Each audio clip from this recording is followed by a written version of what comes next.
கர்த்தருடைய பரிசுத்தமான நாம மகிமைப்படுவதாக. ஆசீர்வாதமான ஒரு நல்ல காலவேளையிலேயும் பாளையங்கோட்டை இந்தி தேவ சபையிலிருந்து காலை மன்னாவை உங்களுக்கு வழங்குவதில் மிகுந்த சந்தோஷம்.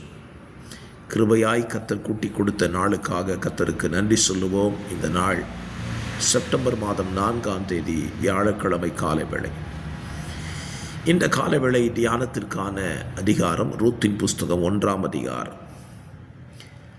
இந்த அதிகாரம் நமக்கு நன்றாய் படித்து பழக்கப்பட்ட ஒரு அதிகாரம். 22 வசனங்களை உள்ளடக்கின ஒரு அதிகாரம். ஒரு குடும்பம் எந்த அளவுக்கு உடைந்து சிதைந்து கிடக்கிறது என்பதை விளக்குகிற ஒரு அதிகாரம். அதுவும் தேவனுடைய ஜனமாயிருந்த ஒரு குடும்பம். இந்த குடும்பத்தை குறித்து நமக்கு நன்றாய் தெரியும். எலிமெலேக்கின் குடும்பம். இந்த குடும்பம் சிதைந்து போவதற்கான காரணம் என்ன?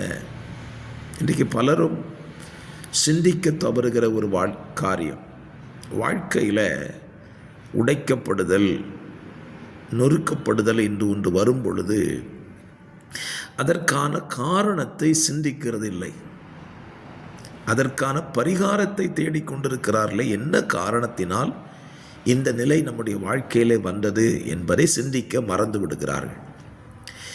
இந்த காலவெளியில் எலிமெலேக்கின் குடும்பம் 4 பேராய் இருந்த குடும்பம் ஏன் சிதைந்து போனார்கள்? வேத புத்தகத்தில் நீங்கள் வாசித்தீங்கன்னா அவங்க இருந்த தேசத்தில் பஞ்சம் வந்துச்சு. ஸோ பஞ்சம் வந்த உடனே எலிமெலேக்கு ஒரு முடிவெடுத்தான், நம்ம மோவாப் தேசத்தில் போய் சஞ்சரிச்சுட்டு நம்ம பிழைச்சிக்கிடலாம், பஞ்சத்துக்கு பிழைத்து கொள்ளலாம் என்று நினைத்து பெத்லகேமை விட்டு மோவாப் தேசத்துக்கு போனான். அதுதான் பிரச்சனைக்கு காரணம். ஆபிரகாமுடைய வாழ்க்கையை எடுத்துக்கொள்ளுங்க. தேவன் அழைத்து புறப்பட்டு போன ஆபிரகாம் அவன் குடியிருந்த தேசத்தில் பஞ்சம் உண்டான பொழுது அங்கே இருந்து அவன் எகிப்துக்கு போனான் என்று ஆதியாகமம் 12ஆம் அதிகாரத்தில் எழுதப்பட்டிருக்கிறது. பஞ்சத்துக்கு பிழைக்கிறதுக்கு எகிப்துக்கு போனதுனால அவன் வாழ்க்கையில் ஒரு பிரச்சனையும் கூட சேர்ந்தே வந்துச்சு. ஆகவே என்னை கேட்கிற அருமையான கர்த்தருடைய பிள்ளைகளே, நம்முடைய வாழ்க்கையில் நாம் கர்த்தரை சேவித்து கொண்டு இருக்கிற, பின்பற்றி கொண்டிருக்கிற இந்த வாழ்க்கையில் தோய்வுகள், பலவீனங்கள், வருத்தங்கள் அல்லது நெருக்கங்கள் வரும் பொழுது இதிலிருந்து தப்புவதற்கு வேறு ஒரு வழியை நாம் தேடக்கூடாது.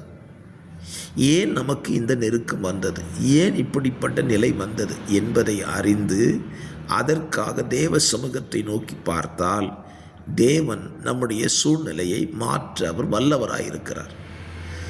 அந்த வழியை நம்ம தேடாமல் மாற்று வழியை நம்ம தேடும்போது ஒருவேளை ஆரம்பத்தில் அது நன்றாய் தெரியலாம், ஆனால் பின் நாட்களில் அந்த வழி நமக்கு மிகப்பெரிய மனவேதனையை கொண்டு வருகிற வழியாக மாறிவிடுகிறது. அப்படித்தான் எலிமெலேக்குக்கு அமைந்து போனது. பஞ்சம் பிழைக்க மோவாப் தேசத்துக்கு போனவன் அந்த தேசத்திலிருந்து அவன் திரும்பி வரவில்லை. அவனுடைய 2 பிள்ளைகளும் திரும்பி வரவில்லை. மாறாக குடும்பமாய் போன எலிமெலேக்கின் குடும்பம் திரும்ப பெத்லகேமுக்கு வரும் பொழுது தனி மனுஷியாக நகோமி வருகிறாள். என கேட்கிற அருமையான கர்த்தருடைய பிள்ளைகளே, ஏன் இந்த சம்பவம் நமக்கு எழுதப்பட்டிருக்கிறது என்றால், நாமும் நம்முடைய வாழ்க்கையில் பஞ்சங்கள், வறுமைகள், தரித்திரங்கள், பாடுகள் வரும் பொழுது தேவனையோ தேவ சமூகத்தையோ தேவ பிரசன்னத்தையோ விட்டு விலகி நமக்கு தெரிந்த வழிகளில் நாம் சென்று விடக்கூடாது என்பதற்காகத்தான் தேவன் இதை எழுதியிருக்கிறார். ஒருவேளை வாழ்க்கையில் ஏற்பட்ட கஷ்டங்களினால் சோர்ந்து பின்மாற்றத்துக்குள்ளே போகக்கூடிய நிலைக்கு நீங்கள் தள்ளப்பட்டிருந்தால் திரும்பி வாருங்கள். உங்களை கட்டுவிக்கிற ஒரு தேவன் உங்களுக்காக காத்து கொண்டிருக்கிறார். எலிமெலேக்கின் குடும்பத்தை திரும்ப கட்டுவித்தார் அல்லவா? அதே போல் உங்களையும் கட்டுவிக்க அவர் காத்து கொண்டிருக்கிறார். திரும்பி வாருங்கள். ஜெபிக்கலாம். பரிசுத்தமுள்ள நல்ல பிதாவே, இந்த காலவெளியிலே எங்கள் வாழ்க்கையில் ஏற்படுகிற கஷ்டங்களுக்கு உங்களை விட்டுட்டு நாங்கள் தூரமாக போயிடாதபடி உங்கள் பாதையிலேயே இருந்து உம்மிடத்தில் வேண்டுதல் செய்து எங்களை தீமைகளுக்கு தப்புவித்து கொள்ள உதவி செய்யுங்க. வார்த்தைகளை கேட்கிற பிள்ளைகளை அப்படியே ஆசீர்வதி. இயேசுவின் நாமத்தில் ஜெபிக்கிறேன் நல்ல பிதாவே, ஆமென்.